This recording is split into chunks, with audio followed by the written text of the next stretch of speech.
Visakhapatnam 30వ ward Nerella కోనేరు ఏడుగుళ్ల స్లంలో వెంటనే పక్కా గృహాలు నిర్మించేందుకు చర్యలు తీసుకోవాలని కాలనీవాసులు కోరుతున్నారు. సుమారు 60 సంవత్సరాలుగా ఉనికిలో ఉన్న తమ కాలనీలో పక్కా గృహాల నిర్మాణంలో తీవ్ర జాప్యం జరుగుతోందంటున్నారు. ఎన్నిసార్లు అధికారులు కాలనీలో లబ్ధిదారులను గుర్తించి నిర్మాణాలు చేపడతామని హామీ ఇచ్చినా వాటి అమలులో అధికారుల్లో ప్రజాప్రతినిధుల్లో చిత్తశుద్ధి లేదని మండిపడుతున్నారు. ఈ విషయంపై జీవీఎంసీ జోన్ 3 అధికారులకు వినతి పత్రాలు ఇచ్చినా సరైన స్పందన లేదని చెబుతున్నారు.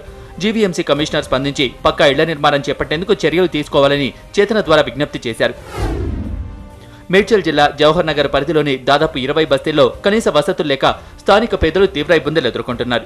జవహర్ భూములపై కేసులు ఉన్నాయని, కోర్టు వివాదం ఉండటంతో అభివృద్ధి చేయలేకపోయామని అధికారులు చెబుతున్నారు. అయితే జవహర్ నగర్లోని వివిధ బస్తీవాసుల నుంచి గ్రామ పంచాయతీ అధికారులు ట్యాక్సులు వసూలు చేస్తున్నారు.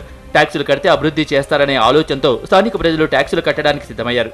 కొంతమంది 10,000 నుంచి 12,000 వరకు ట్యాక్సులు చెల్లించారు. అయితే పంచాయతీ అధికారుల నుంచి ఒరిజినల్ రిసిప్ట్స్ ఇవ్వకుండా రెడ్ స్టాంప్ వేసి ఇవ్వడంపై కాలనీవాసులు ఆందోళన వ్యక్తం చేస్తున్నారు.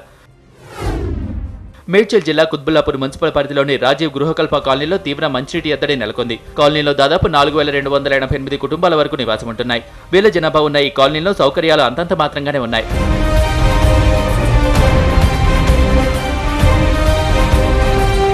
కాలనీలో మంచినీటి సమస్య పరిష్కరించాలని కాలనీవాసులు జలమండలి అధికారులను కోరుతున్నారు. మంచినీటి సమస్యతో పాటు డ్రైనేజ్ సమస్యను పరిష్కరించాలని కోరారు.